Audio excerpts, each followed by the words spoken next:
Hey, good afternoon, good afternoon, good afternoon. I know I'm running just a little bit behind. I got caught up in some last minute research. And trust me, if I told you what it was about, you wouldn't believe me. But here's what I'll say, and I want to be sure, I want to be clear when I say this. I'm on the air, it's 1 o'clock, and you know, I was talking last night to one of my co-hosts on the other show. And yesterday me and Pastor Riggins had some disagreements on something that was said on different items that was said, and everybody has a reason. Everybody has something for their opinion. And right now I'm adjusting my Instagram pay pictures so I can be seen. Right now I'm supposed to be getting into this topic, and I'm sweating. I find myself in a position where I need to do some explaining because you know we're never on the same page, or we're never unified by mind when we do these shows. And I say that to say this: Pastor Riggins doesn't ever have to feel the way I do about anything. And I don't, and this is not a cleanup. This is just to give clarification, because I'm going to tell you something. I'm a person, if you've been watching me a while, I sometimes, I'm going to say it like this. Sometimes I wish I wouldn't have took the time to educate myself on politics. Because once you see something, you can't ever go back. I'm trying to adjust my camera. You can't ever go back to where you came from. And see, unless you dig into it and you understand, you can understand a little bit about the history. You can understand about the history, but when you dig into the reason why politics are the way that they are, you begin to get a little discouraged, because you didn't open up something that most people never take the opportunity to look into. And the real reason why I'm going through this up front with you, because I need you to understand before I get into my dialogue, the reason why I'm saying this. See, yesterday I did a lot of explaining about what happened at the James Tallarico town hall. And that was my whole purpose, was to get in there and tell about the town hall. But as I always find myself doing, is when you get into the nitty and the gritty, so to speak, you start to discover other things. See, I don't think it's cool when a person comes in front of a town hall, in front of a group of black people. And I'm gonna say this clearly: when you come in front of a group of black people that supported the other candidate by their vote and by their actions, and then you get up in front of that same group and you tell them, don't talk about Jasmine Crockett. I told you about my telephone ringing, because it's sometimes people that know me text me on my phone. Don't talk about Jasmine Crockett. What you did was a planned source. It was done in your head, but I think you did it backwards. Just by the way that you responded and the way that you came out with it. Don't talk about Jasmine Crockett. She did this, she did that. If you and I want to explain it to you a way, because it's been puzzling me all night on how I got it wrong, and it seems like some people got it right. And I want to do it like, I want to explain it like this. If you tell me you love me, but, and you come with all kind of reasons after that but, You lost me because you just nullified your first statement.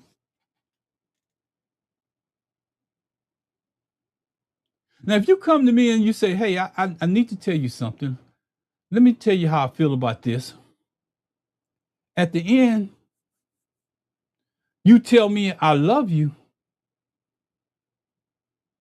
That option comes back to me. That option, whether or not I accept it, based on what you said at first, because you came clean,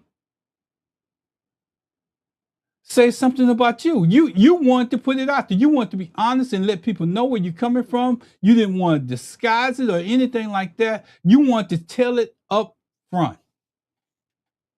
And then come back and tell me how you feel. I can deal with that. But don't tell me you love me. But here's the other, here's the conditions that go with that love. Here's the conditions that I need to clarify with that love. No, you don't do that. And I think that's what James Tallarico do a lot. See, he made the statement, don't talk about Jasmine Crockett. But he was eliminating the way that you could ask your question.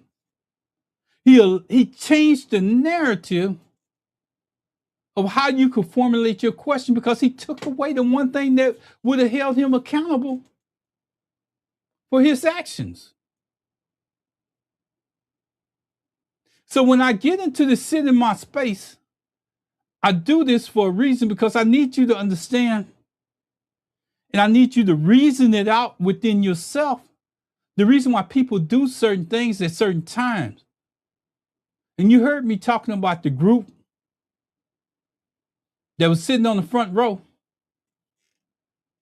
See, they're responsible for James Tallarico being there. Somewhere along the line, James Tallarico people reached out to that same group because it's evident who they reached out, who they were reaching out to. That same group that was skinning and greening on the front row. See, if that was a true town hall meeting, those people wouldn't have been on the front row. You know where they would have been? In the back. Because everybody know them already. See, the people that needed to ask the questions should have been in the front row. So when he turned left, right, whatever way he turned, he seen people that were actually casting a vote for him. Because those people that were sitting in the front row at that time, they had already told you where their vote was. They want a chance for the candidate to get to know you, or for the candidate to say the reason why he deserved your vote. And we wasn't given that opportunity. And when Candace spoke, she would have been right there with one of them people that was in the audience where they occupy seats to be seen with James Tallarico. So when they go through their next election cycle, they're considered. Now, don't get me wrong. Those people paid their dues. But that was James Tallarico night to come back and get the black vote.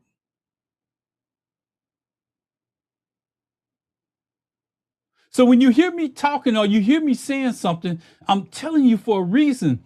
Over the years, we have been fooled and bamboozled, sometimes by our own people.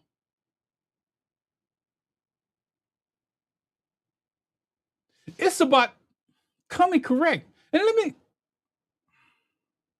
I know I got to get into the show, and I know what it's all about, but I need to get you here to understand the rest of the show.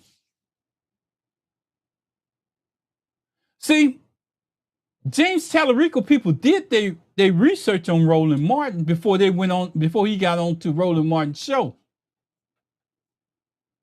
Now I'm gonna tell you the reason why I know they did their research before he got on the Roland Martin show, because for years and years and years, Roland Martin has always said, y'all run for office and you don't invest in the people that look like us, and you don't invest into black media.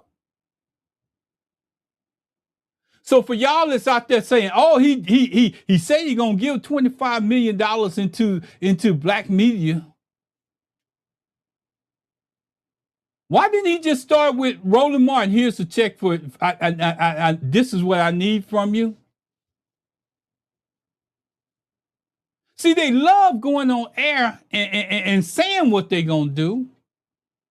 But if he took $25 million and put it into black media, and I'm going to help you understand, realize what I'm saying when I say this. If he took $25 million and put it into black media, those people that voted for him in the primary to help him beat Jasmine Crockett and all the rest of that, what do you think? You don't think they want something too?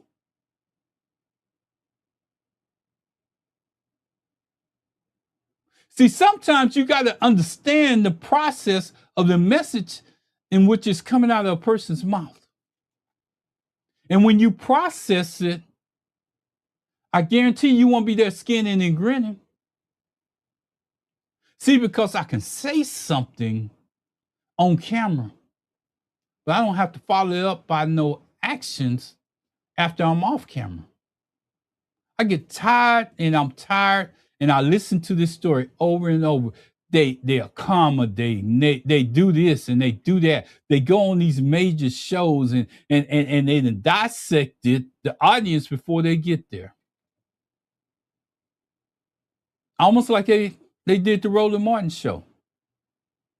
I'm going to invest $25 million. How much of that money are you going to invest with Roland Martin? That would have been my next question. See, but see, when they say that, they haven't made the investment yet. So when you ask him the question, how much are you going to invest with me? He may not invest a dime because he felt like you embarrassed him on your program for something he just got through saying. See, saying and doing is two different things. Saying and doing is two different things. If I tell you, and I borrowed $100 from you, I tell you I'm going to pay on Friday, and come Friday, I'm offering up excuses why I don't have the $100. But I told you in front of everybody, when you had me in front of a crowd, hey man, I don't have it right now. I know I owe you, but I'm going to pay you on Friday. Friday rolled around, there's no witnesses there.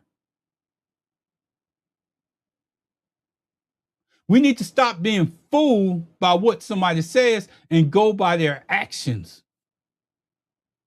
I want to know what kind of money did he leave there for Roland Martin so Roland Martin can possibly advertise for him. Because when he leaves there, he left there with the impression that he had sold Roland Martin on that he was going to leave some money there. If you're going to leave it and you bring it at the same time, do both of them at the same time. Bring it and leave it.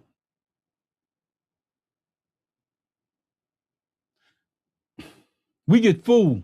And I'm going to tell you the reason why, and I'm going to give you the examples of the reason why this show right here tells you a history of that being done. Let me just be honest with you. This is Sit in Your Space. I'm not here to fool you. I'm not here to tell you no lies. I'm here to tell you the exact truth. And it just started last night. I couldn't rest. I'm one of these people that can't rest until I get something straight with my people. And not saying that I'm the messenger of all, but I am the messenger of some. And it's a difference. Because not all people pay attention to what I'm saying, but it's some that tune into what I'm saying. They act like black votes just automatically appear. They just act like they just drop out of the air. They don't have no substance. They don't have no wants. They don't have anything. I can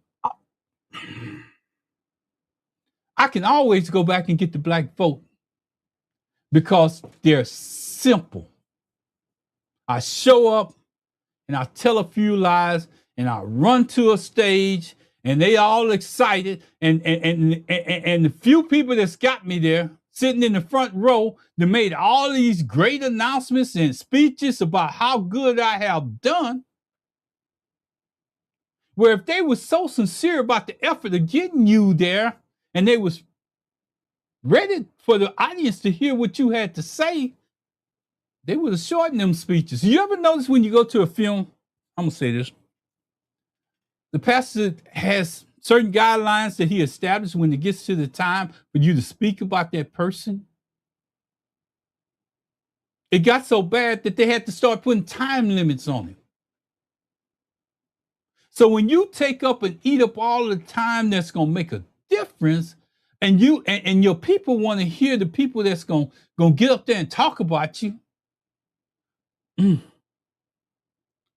Flowers. I'm not saying you don't deserve his flowers, but when they was calling you for the campaign, your flowers should have been given then. Your actions when you got on that stage should have been, hey, I'm going to tell you, here comes James Tallarico.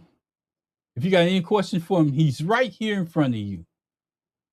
And you should have walked to the back and stood there and let those people that was right in the front row ask them as many questions as they wanted to. But see, you're guilty of one thing too. You want to protect the image. I don't give a damn about no image if you ain't protecting my vote. And that's where we are as black people. That's the reason why Candace stood up and said what she did. That's the reason why Candace stood up and knew that you wasn't going to give her an audience.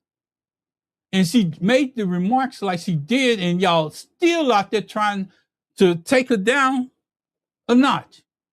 But when you do it, when y'all do it, it's totally different. And for that black man that's in that tape that told her to sit her ass down, you just as guilty as one of them. Go put your sheet and your hood on and dress up and go do whatever you want to do.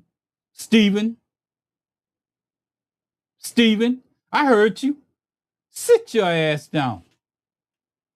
Black. Maybe that's the way you talk to your mother. Maybe that's the way you talk to your sister.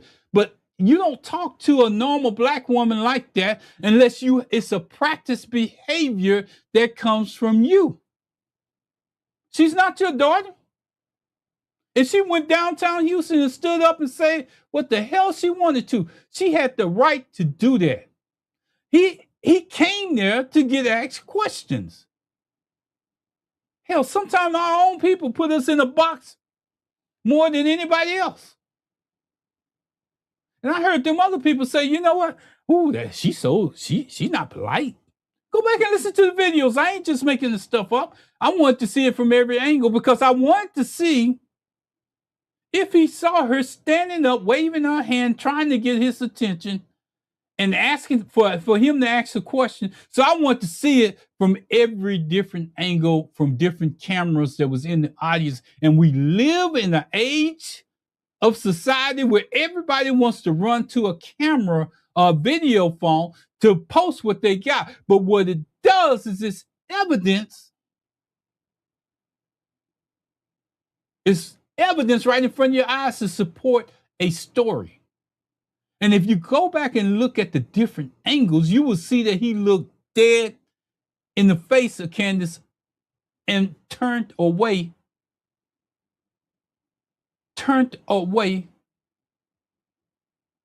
But see, you have to go in and do your research to understand what he did. Now, when people say, you know, when he said Jasmine Crockett, don't bring up Jasmine Crockett, what he was basically telling you at that particular point in time, for you Negroes, and you didn't understand it, get in line. Don't bring her name up to me. She's defeated. She's gone. She's not a part of me. And you're here. But they don't realize that what you don't realize, and when he says that, he's not talking to his people, the one that did it. He has never said, don't bring up Jasmine Crockett to his people in his audience. Not in black. He did it in the black people in the audience, but has he did it to the people that was doing it before?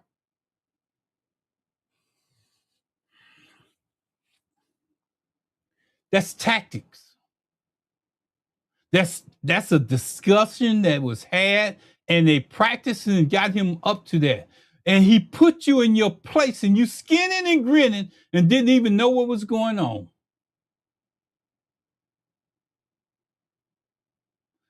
Hey, let me get another picture. Here's another one. Let me put the baby in your hand. Let me do all of that stuff. It's too much staging around him. It's too much staging. I want to see the true James Tallarico. Maybe you settling for the image that they're presenting. What is the true James Tallarico about? I've seen him go into a soul food restaurant, staging. I see him call it a town hall meeting and use up 43 minutes of it used up with other people telling about how good he is. You know one thing? I'm going to tell y'all something about good barbecue in Texas. You can talk about it all you want to. You can say it's good. You can spend money cooking barbecue. You could have the name and the reputation of somebody that cooked barbecue. And you know what? It may not be worth a hill of beans. And I can give you 2 or 3 instances where that's the case. When Mr. Burns was alive, and I'm gonna have to talk to my people, because when I talk to my people, they understand what I'm saying. When Mr. Burns was alive, you could go over in Acres Home and get the best barbecue that you ever tasted in Houston.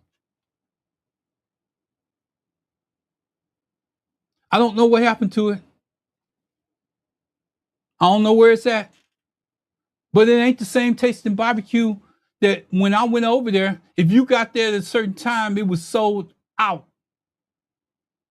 And you was gonna have to wait till the next day or until they got some more cooked before you got any more.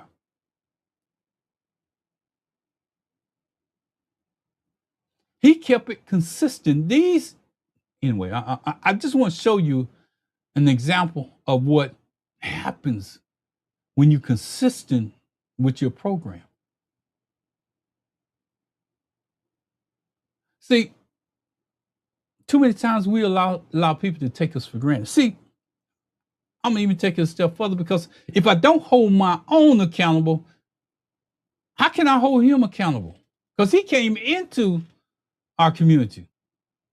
Mickey's is the best soul food place I know in Pearland right now. I could leave this showdown I'm on, and within 5 minutes, I'll say 10, I could be at Mickey's right now. And I know that the line is going to be clean. I know that those workers are going to have the same attitude from the time I get in that line till I get to that front door, till I get up to the pay at that cash register. I know that. But I know I'm going in there and it's soul food, and anything that I choose, it's a possibility that it's meat in it. So his handlers are not doing the research enough to know that soul food is not vegan food. I would have never put him in that position. Never put him in that position. And if I was, I ain't gonna do no schooling. I'm gonna go into my show. I'm sorry, but it's all relative to what we're saying right now. Stop being fooled by people in wolves' clothing coming into your community asking for your vote. It's been happened time and time again that we got fooled.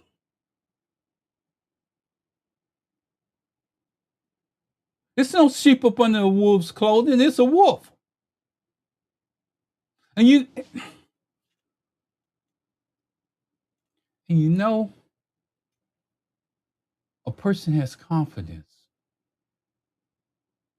I just got to go here, because it just hurts me every time I look at that videotape. And I've been on here for 25 minutes, but it hurts me every time I look at that videotape and I see this man take off running from the back of the room to the stage like he was exciting somebody. Master's home. Master's here. And all you skinning and grinning Negroes sitting around there going, hey. Let me clarify something. The only person I want to do that much clapping for and saying, hey, thank you, Jesus. Thank you, Lord. Thank you, God, that I made it, that I'm here in heaven. Ain't no man gonna run from the back of the room to the front of the room and think that he's gonna get me skinning and grinning at any time. That's the first mistake that we make as Black people. I'm done. I got to get this out of the way. Hey, my name is Ronald, and we don't do rumors here. We don't do political talking points. We tell the truth. This is sit in your space. As Roland Martin tell people all the time. When I remember a guy asking him, how colorful can you get? He said, wait a minute. He said, you see what that's, do you know where you're at? This is mine. I do it here. So my name is Ronald. I'm sitting in, we don't do rumors. We don't do political talking points and sit in your space. We don't do something somebody posted. Unless we can verify it with our own eyes. Unless we can verify it with our own ears. Unless we examine it from different points and angles and views, like I just said. We begin with facts that people can examine for themselves. Go out there and examine it. Do the research like I did. Because you can't walk around that room and get a perspective, but you can hear the comments in different, if you look at different people that posted on the internet, if you listen to the comments that was made around the room when people was filming, you hear it.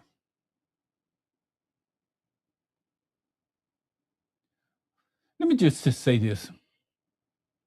Over the past several months, I kept hearing the same complaint. The same complaint. Different people. Didn't matter if it was satellite radio. It didn't matter if it was Roland Martin. Didn't matter if it was just a reporter. Didn't matter if it was just somebody on the street that's willing to give their time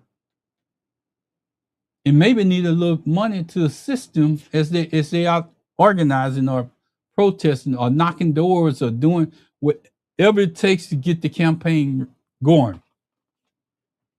I heard it from organizers. I heard it from strategists. I heard it from community leaders. I heard it from people who actually do the work. Different police, different people, different places, but the message sounds familiar. Campaigns understand the importance of the Black vote. They talk about the Black turnout. They calculate the Black turnout. They depend on the Black turnout. But when it's time to invest real campaign resources, let me explain what these campaign resources so people don't get it confused. Paid organizers, paid canvassers, Black-owned media, long-term relationships, and political infrastructure. The urgency can suddenly disappear because they said it on camera, but they didn't tell you how much of a check they was leaving with the individual that they went to, that they did the research on to nullify his response. 25 million. So I started asking questions. Are these isolated complaints? I just want to know. And I told you, we're going to do research here. We're going to dig until we get to where we need to go. Or are they pointing towards something larger? I did not want to begin with my personal opinion. I wanted to examine the evidence because there's a difference between making an accusation accusation, and just telling the truth. So as I get into this, again, my name is Ronald. I'm not going to sit here and run away from it. Let's be clear about what we're talking about. Campaign investment is not measured by how many speeches a candidate gives. It's not even measured by one Sunday church appearance. It's not measured by a photograph in a black neighborhood at a town hall meeting where you're not taking questions at a Mickey's Soul Food where you definitely didn't take questions that was recorded and put on media. Campaign investments appears in the budget. Not before you go on Roland Martin Live, but you send him your budget and let him know how much money you spending with him. And you leave some of that money with him to help promote your campaign or whatever you're doing. Oh, I'm sorry. Maybe that's for somebody else to say. Because you don't have to pay me a dime. I'm just putting this information out there so people can understand the difference between saying what you're going to do and doing it. See, because we done been fooled too many times by you saying what you're going to do. And I want to clarify, because Byron Glass will hold me accountable right here. It's not just James Tallarico. It's other people that's did this for years. See, because when you invest into Black people, you invest into all the things I just got through naming, and you invest into the local media, radio stations that's out there in that audience. It's a lot of Black stations between Houston, San Antonio. I can name one of them right now. A couple of them that fell off, but KCOH is still down there. How much did you invest into that? How much did you go to the 4 Times, even though it's in paper? How much did you go to the 4 Times and pay into it? Get a page. But I bet you your team went to the Houston Chronicle to get a big enough page.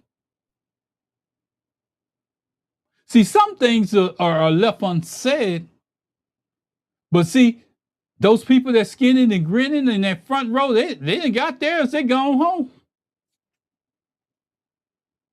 Now, I'm not going to call no names because I want you to see the pictures and let you call the names. I want you to look at the people that introduced him. What was their purpose in introducing him? They knew he was there for a town hall meeting. It was for the people that voted. They only carry one vote. You don't have to pump up a person. I'm sorry, I'm getting sidetracked. But you don't have to pump up a person if they already have a good message and their intentions are right. Don't sell me. Let me see. Let me put the key in the ignition and see if that car gonna drive the first mile. You can't get up under me and drive with me. You can't sit in my lap and drive with me. So let me put the key in the ignition myself and drive the first mile and see if it's worth it. You know, campaign investment appears in a budget. And what that budget tells you, who receives advertising money, who gets hired, who gets paid to canvas, knocking on doors. It's 100 degrees in Houston right now. Knocking on doors, going to people's houses and stuff like that, canvas neighborhoods, and take people out there. You can have a canvasser take volunteers out there, but you need to be paying one of those people to get them out there to make sure that they're doing what they're doing. But you don't want to pay canvassers, and I want to make this neutral from this point forward, because I'm not going to tie it back into anything else that's going on. Who gets hurt? Who gets hired? Who gets paid to canvass? Which neighborhoods receive repeated contact? Which media organizations receive advertisements? Which communities get permanent field staff? And which voters only hear from the candidates near election day. See, I'm not going to do it. I said I wasn't going to do it. I'm not going to do it, but I need you to understand. See, I'm going to let you use your own definition there. Those decisions matter. They tell you which voters a campaign considers and pursues. They tell us which voters a campaign considers valuable. I can't do it. I can't do it. I'm sorry. Just call me whatever you want to call me. They tell us which voters a campaign considers valuable. You're not valuable when you're in the primaries. You're not valuable when your own representatives or somebody that looks like you come out and say, you know what? I just left the camp. And it looks like they didn't even need the black vote then. Oh, you want me to call a name? I'm not. Go back and look at my other shows. You know who I'm talking about. He said it the day after. He stomped. It's like we say stomped on somebody's grave when nobody was there. That person dead and gone, and you still stomping and jumping up and down and celebrating on them. I'm done. Campaigns act like black votes are automatic. Now, here's what I'm going to call a name. Texas Tribune. That's not one person's opinion. That's multiple Texas organizers and strategists and national voices have been saying this for years. The vote is treated as necessary. Infrastructure behind the vote is treated as optional.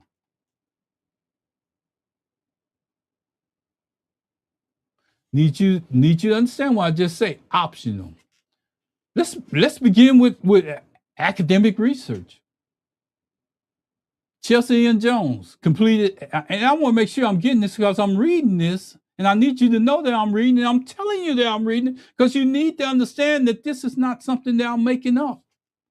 Chelsea N. Jones completed a 2023 dissertation at the University of Los Angeles. Its title is Taking Back the Ballot,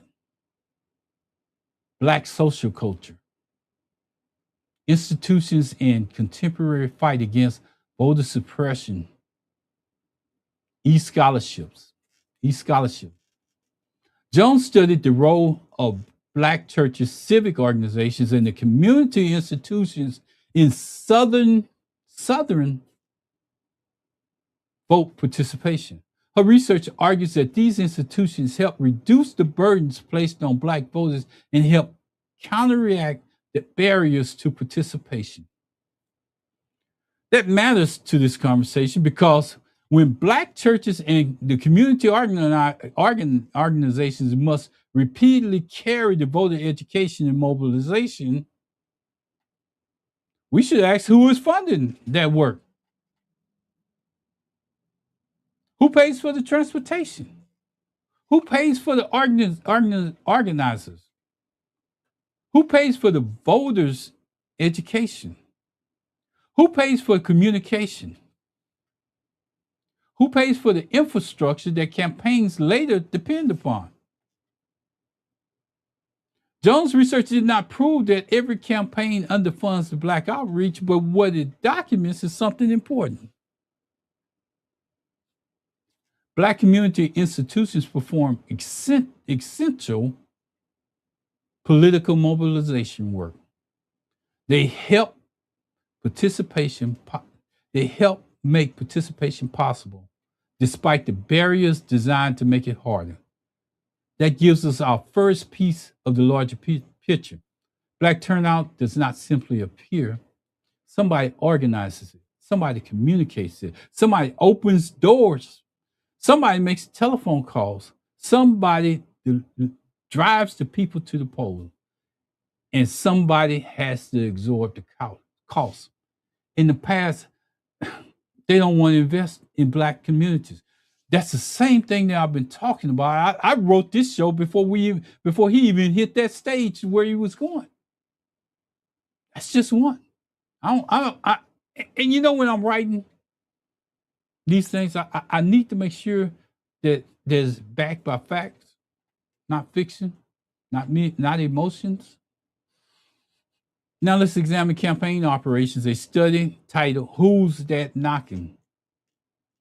looked at major statewide campaigns in Texas, academic Texas. The researchers were Grant Ferguson, James Gimble, Mark Owens, and Darian Shaw. They examined how campaigns develop large-scale paid canvassing operations. The study identified several choices campaign managers must make: where the canvassers will be deployed, which neighborhoods will be contacted, which voters will be targeted, how workers will be recruited, and they will be trained, and how will they be supervised. How long will the program operate? How much money? It always comes back to this. How much money will it support? That's important because outreach does not happen accidentally. The paid field operation is a choice. The targeting one neighborhood instead of another one is a choice. The hiring of canvassers is also a choice. Paying them properly is a choice. Beginning early is a choice. Waiting until the last minute is also a choice. The study does not claim that every Texas campaign intentionally ignores Black neighborhood, but it establishes something that is essential. Large-scale voter contacts require planning, staffing, and supervision and financial investment. So when a campaign says it cannot reach a community, we have the right to ask. Was it reaching the community that was included in the original plan? Or did they just say that they weren't gonna get your vote? They was gonna get back to you. You was a back burner because they already had enough people to carry the vote. They already had enough people to beat the person that you said that needed to be beat. So why don't you use those same people when you get to the race? Should be uphill. It shouldn't be an uphill battle.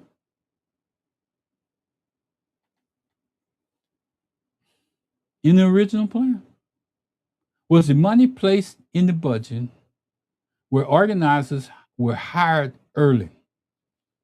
Was the campaign present before it needed votes? Because the turnout is not magic. The turnout is infrastructure. Here's where I want to get you to. Here's where the pieces begin to connect them. Research shows that Black institutions help counter barriers to voting. Campaign research shows that meaningful outreach requires paid and organized field operation. Put those two facts together, Black communities are frequently expected to produce political participation. But the work of producing that participation may fall on the churches, local organizations, and community leaders and grassroots organizers. That raises an uncomfortable question. Are the campaigns investing in infrastructure? Or are they benefiting from the infrastructures Black communities build for themselves? And that's important because, see, if you already know that infrastructure is there, you already know that you can run to it and it's going to establish itself. That means that you're not going to spend no money with them. They're saying that they don't have to invest to get your vote. It's almost like going to a concert and somebody sit down at a piano and they play the best tune you ever heard. They know that it's coming because they played the tune and they got your psyche. We allow people to come into our communities and play us like that piano. But here's the difference: when they get to our community, they don't even play one note on the piano. That's what that run to the stage was about, to get you excited, to let you know, here I am. And you got played.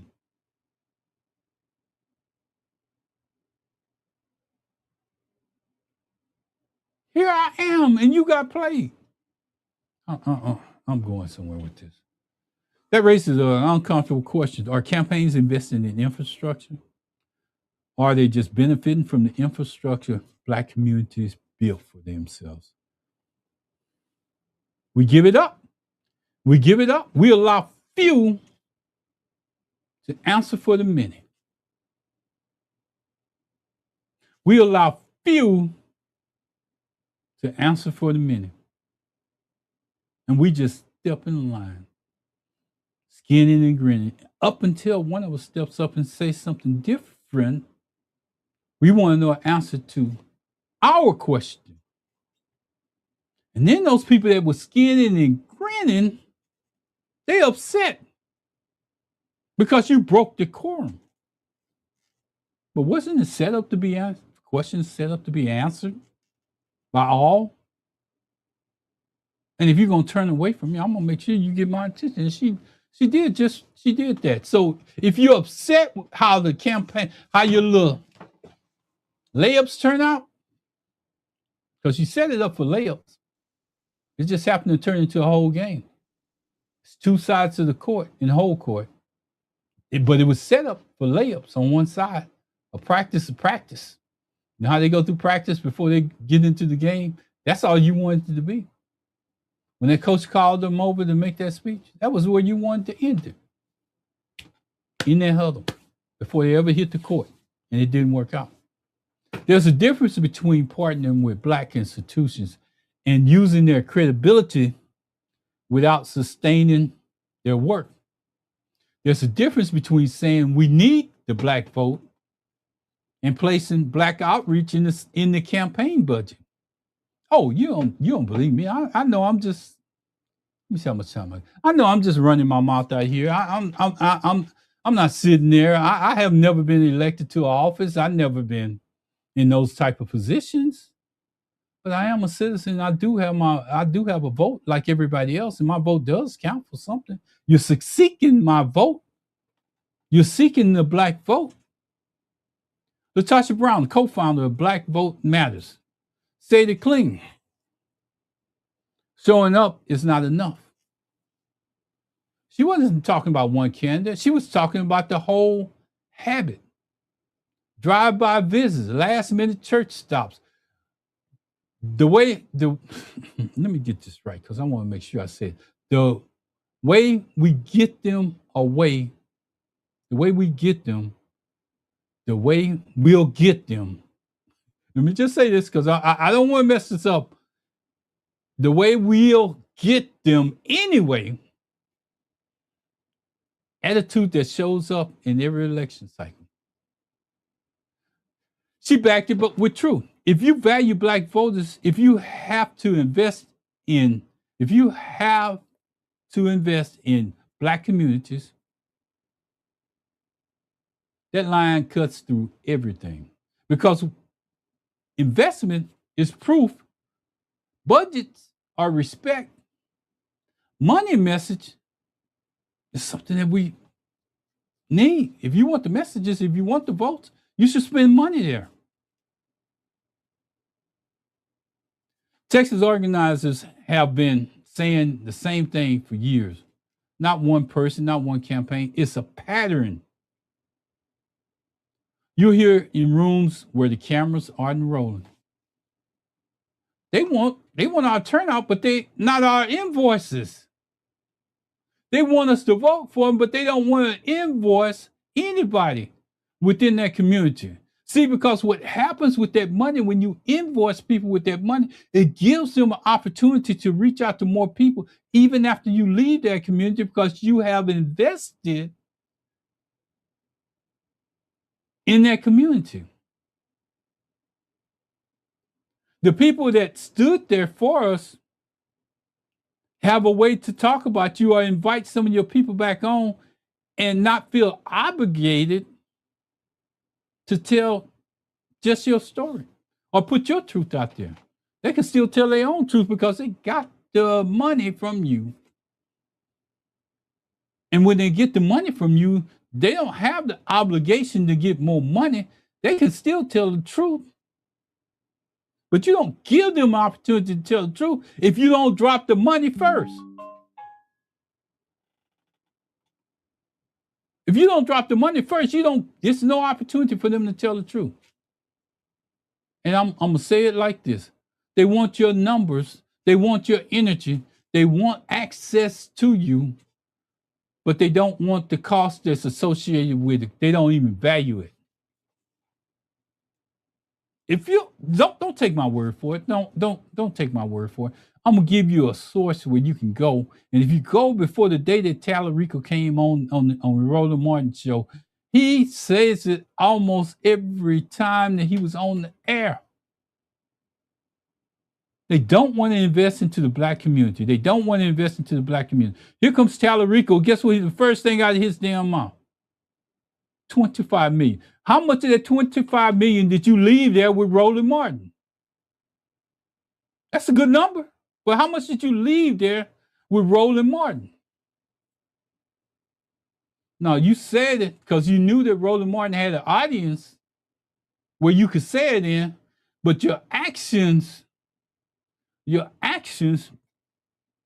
has to follow. If you got 25 million, I used to do a news report where I would pull the top 10 black podcasters information and see what they talk about that week before I did this show.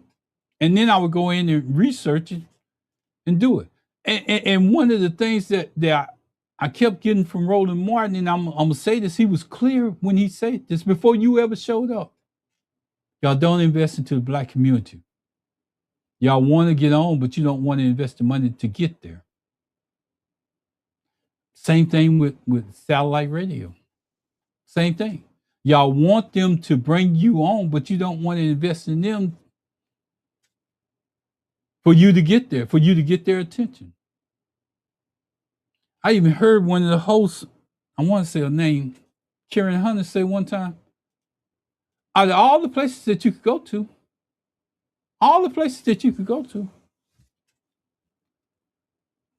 I'm here. The satellite radio crew is saying, I'm here.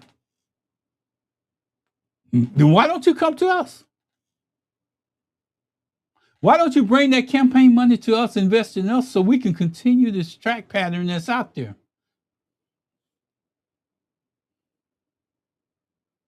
They've been saying it louder.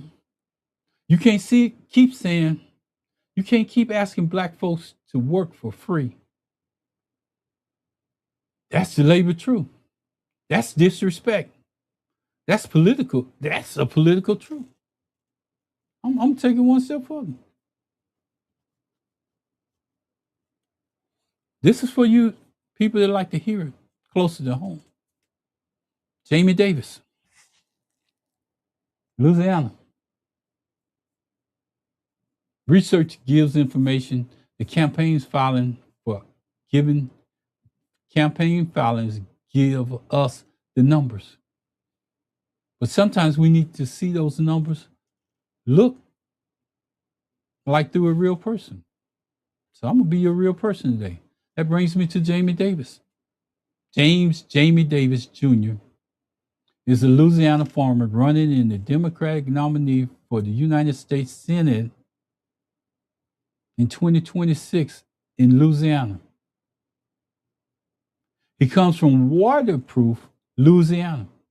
His campaign identifies him as a third-generation farmer.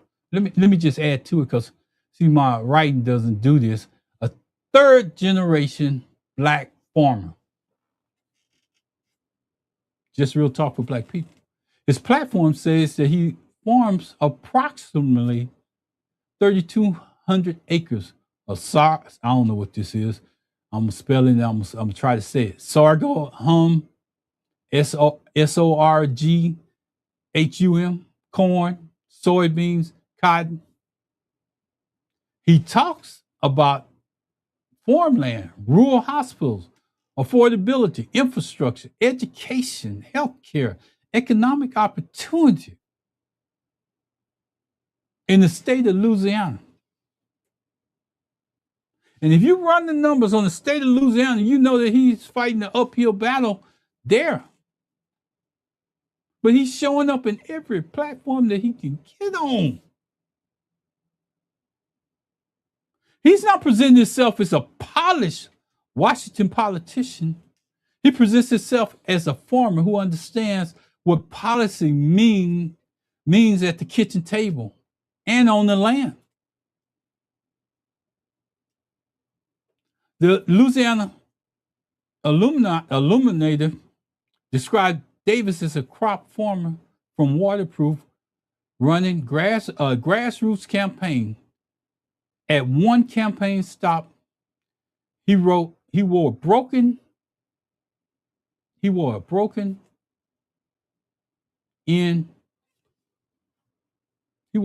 baseball cap.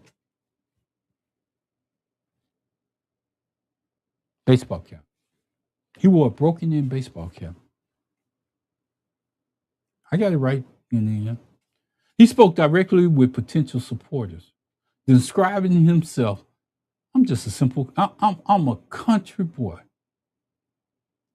That's not a consultant creating a personality. That's how he identifies himself. See, when real people come into the room, they don't have to have you coach them up, set the stage. They can set the stage themselves. You just put them up there and give them the mic, and give the people that want that's gonna vote for them the mic. That's the reason why I'm bringing this up. That's not a consultant creating a personality. That's how he identifies himself. When people encounter his campaign online, they do not only see formal speeches, they see a farmer. They see land. They see him doing the work on those tractors. Not just show up and say, oh, here I am. He might not have enough strength because he worked the field that morning to run to that stage. But if somebody's setting all this stuff up and have you set up in an audience where everything runs great, you got energy to run. He's not waiting for the political establishment to explain who he is. I'm talking about Jamie Davis, so y'all don't get it confused. Jamie Davis out of Louisiana. He's telling the story himself through social media, through local news coverage, through community appearances, through the farm he works, through the language he understands, and through the people he's trying to represent.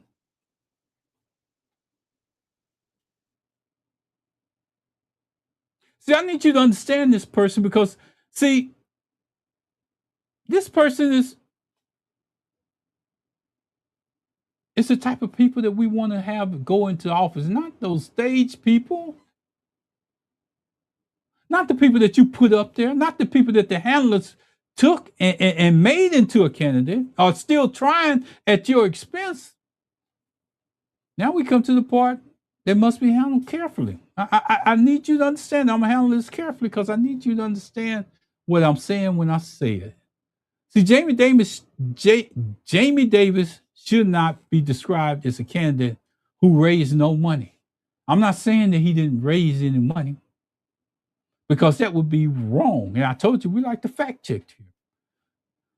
The Federal Election Commission records covering October 1st to 2025 through January 26th showed that his authorized campaign committee reported more than 1.3 million in receipts. Check the FEC if you want to do it for yourself. It's reported that more than 1.2 million in individual contributions. Let me They didn't say PACs. It's reported that more than 1.21 million in individual contributions. It reports $0. Let me clear it up so you can understand. It reported $0 in party committee contributions. It also reported $0 in contributions from other committees. The category that includes direct PAC. The campaign reported a $10,000 candidate loan. It reported no candidate contributions beyond that loan. See, what those numbers changed the story, and I'm checking to see if anybody's texting me in the background. Those numbers changed the story. The accurate statement is not Jamie Davis has no funding.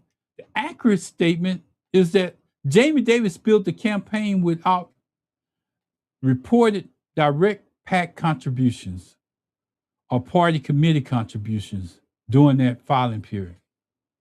This campaign's website, no corporate PACs, just Louisiana. Just Louisiana. Just Louisiana. See, I'm gonna spend a little time here because I'm gonna go over. I already know it. See, when you already know who you are, when you already establish yourself, you don't have to use nobody else's name to get where you're going. You don't have to make those little bitty telephone calls to get into the communities where you're going. What you have to do is show up and let the cards fall where they may. You don't have people coming on the campaign after you done beat another black person and say, hey, we did it without your vote. We didn't even need your vote.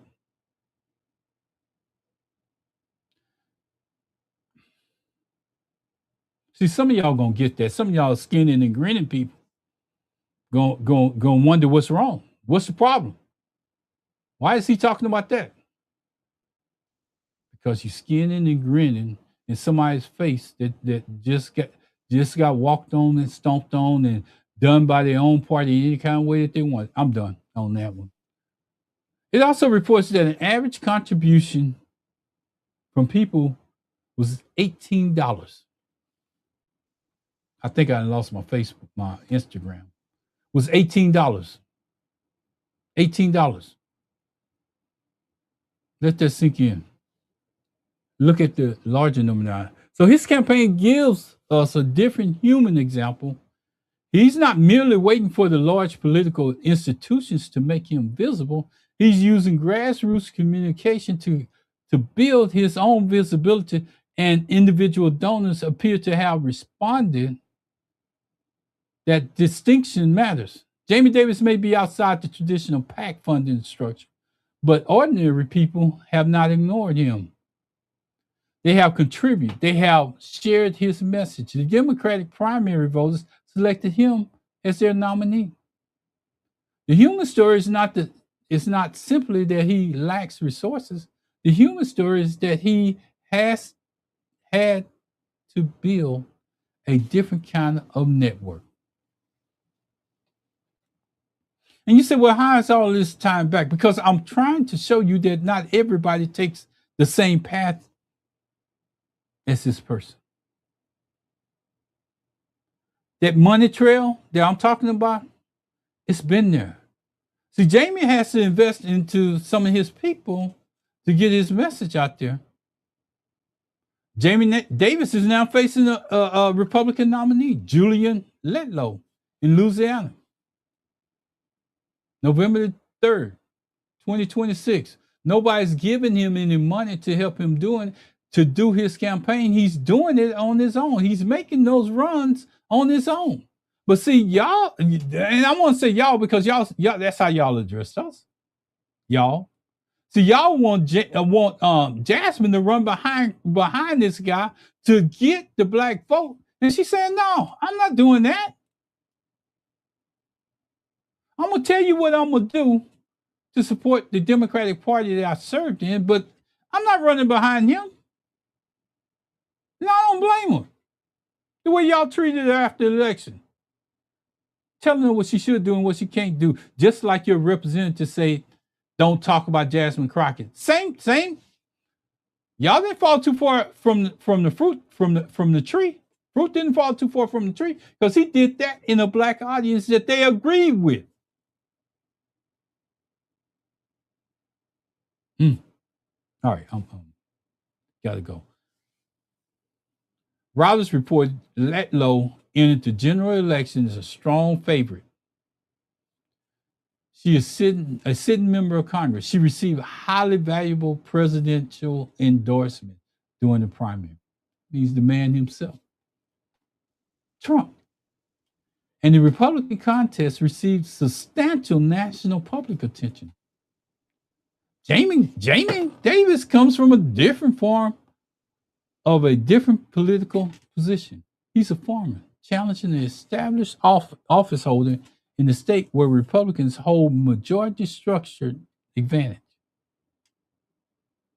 Now that's probably true for Tallarico at some point, but see, what for Tallarico, it's that undermining, that undercurrent that he don't have to own to run.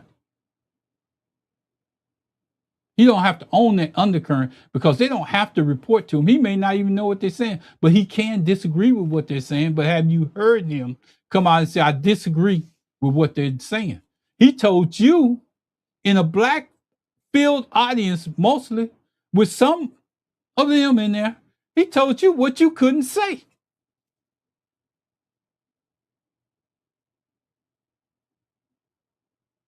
You're going to get it. You're going to get it. We're going to learn. It might be at our expense, but we're going to learn.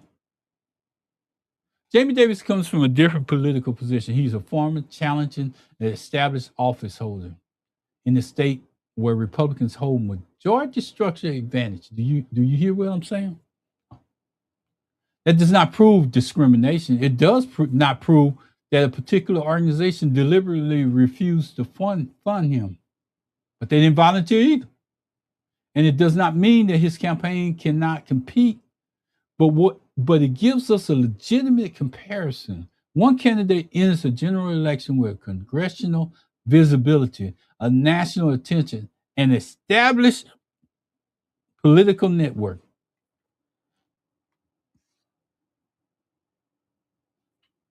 Who entered this race with Tallarico with all those things in place?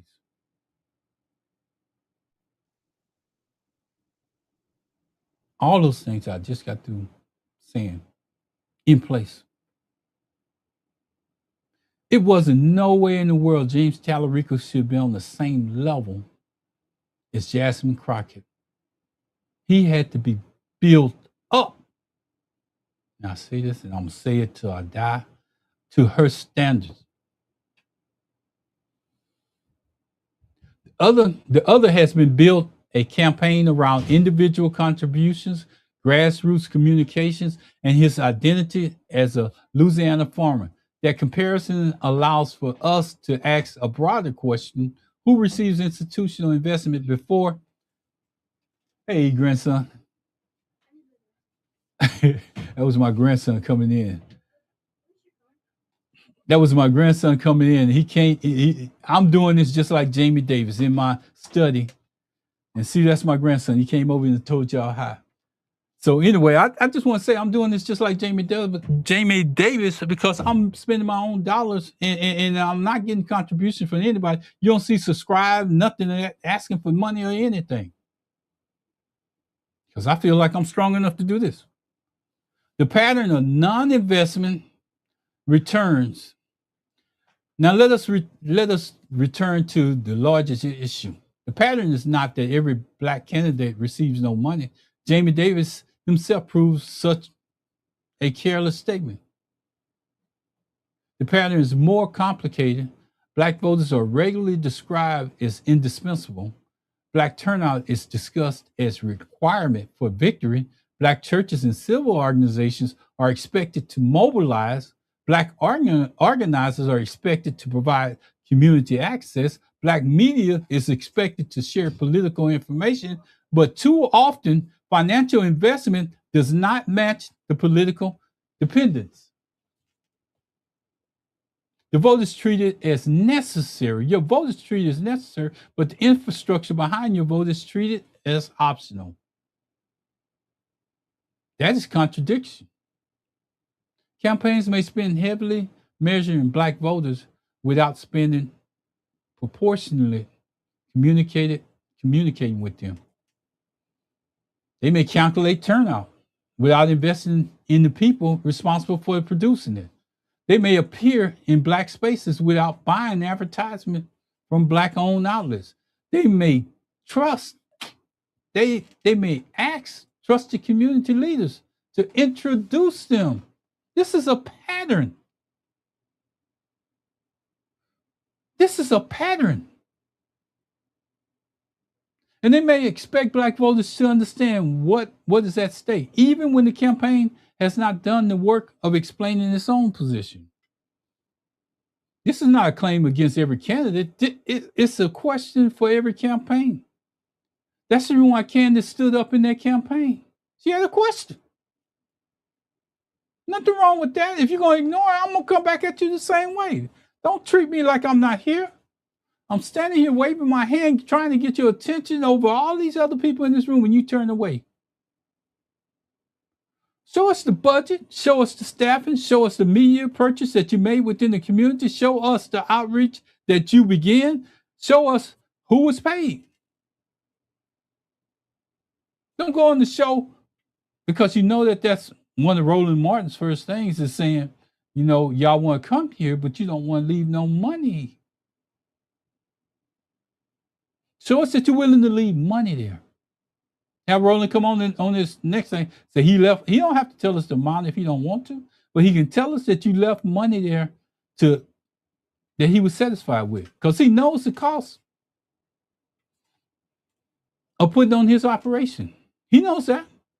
He knows the time that he allowed you to come in there. And you should be paid for at least that amount if you want to get the vote. I'm just putting it out there. Show us which communities receive and sustain attention in money. Because respect is not only what a candidate says, respect is visibility in what campaign funds he invests in to that community. I want to get out of here with this. This episode is not telling you who deserves your vote. It's asking you to evaluate how campaigns behave. When someone asks you for your vote, ask, when did you first come into this community? When did you first come into this community? Don't just show up at photo ops and act like you've been there all the time. Who from this community works on your campaign? Let us know. Don't just sit them in the front row skinning and grinning, thinking that they control everybody else behind them. They can sit in the back. Let the people who you want to get vote sit up front. Are they the decision makers? Or are they only presented for appearance? Are they only presented for appearance? See, I've seen a lot of people walking around the audience with Tallarico shirts, especially when Candace Weber stood up. They was repositioning themselves. She wasn't attacking you. She was asking a question, and she didn't want to be denied the opportunity to ask her question in the forum. So you can take everybody behind closed doors and handle them the way that you want to. That never makes the media. What you want to make the media is that you did it the right way. Well, this time you didn't do it the right way. I hope you did a better job when you got to DeSoto, or maybe y'all changed the meeting and realized you ain't going in no black community with the setup that you had here. How much of your advertising budget went to black-owned media? Did you hire paid canvassers for your neighborhood? You need. It's coming up. Out of that $25 million, show us where it's going. Did you invest before early voting? No, because you said you didn't need them, right? Did you speak to rural black voters? No, because you said you didn't need them. Did you meet with black farmers in those rural areas? No, because you said you didn't need them. Did you listen to black business owners? No, because you said you didn't need them. So when you return, when the cameras were rolling, you wanted to present a different picture. Did you return? Did you return after the cameras left? Did you go back into that building and circulate back through that crowd? Or did you just have people coming to you by your stage, by people? Were they able to hold video cameras up and record you answering those questions in those small in that small gathering, or whoever wanted to ask you a question? Can you say yes? I don't know. Are you building a permanent relation? Are you completing a political transaction? Let me just say that again. Are you building a permanent relationship or just completing a political transaction? Those are fair questions, because every campaign asking for political support should be prepared to explain its political investment. I want to lean in when I do the rest of this closing, because I need you to hear me. We begin with evidence. We examine research. We looked at how Black institutions help sustain political participation. We examine how paid canvassing requires money, staffing, and planning. We followed Jamie Davison's public campaign finance records. We found a candidate who raised meaningful individual support, but whose filings report no direct party, committee, or other committee contributions during that period examined. We watched the former use his own life and work to introduce himself to voters. Different sources, different forms of evidence, different parts of the political process, but they all bring me back to the same question. Are we looking for a pattern after examining the evidence? I can tell you what I see. I see a pattern where Black votes are described as essential, but investment in the political infrastructure is often treated as negotiable. I see a pattern where communities are expected to produce turnout while much of the organization burden is on them. I see a pattern where established candidates begin with institution visibility, while grassroots candidates must build their own road to the conversation. And I see a pattern where politicians measure our votes, but they do not always match it with value, with financing, investment. So the next time someone asks for your vote, do not only listen to what they promise. Look at where they spent their money. Look at who's hired by them. I'm not talking about the big security guards that steps up to protect them. I'm talking about the people that's working within their campaign. Because this is not a part of my closing, this is me. Because if you look at who they're working with, if you look at who they're focused on, you will learn that the Black vote comes automatically, and that where they're spending the money at is in their communities, in their communities, in their communities. Look at whom they hire. I'm gonna say that again. Look at when they arrived, who was with them. Look at who got paid before they came in to that. That's another story for another day. Look at which communities they treated as partners, because they invested, their investment leaves evidence. Let me just say that again, because I need to make sure you understand. Look at which communities they treated as partners, because the investment leaves the evidence. Talarico beers, Talarico this. That's where they invested their money at. They came back for you. And I told you during my podcast that they was coming back for that. The budget tells a story. Here's the evidence.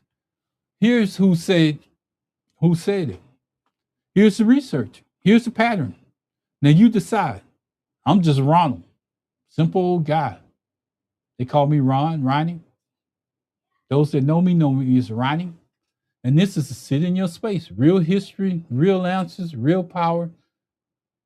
Let me just tell you, your voice belongs in any room where they're asking for your vote. Your voice belongs in any room where they are asking for your vote. This has been long, but I hope it's been informative. I hope if you get an opportunity to look at it in its entirety, I hope you enjoy what was put out there. Let me just say this. I want to say, thank God, thank God, thank God, thank God, because if it wasn't for him, I wouldn't be able to do this. And his presence is what makes this possible. And my grandson, when he came in here, this may be for him, for his generation to get better, to expect more from people that just show up in the neighborhood. So again, thank you for listening, sitting in your space. Thank you. I'm out.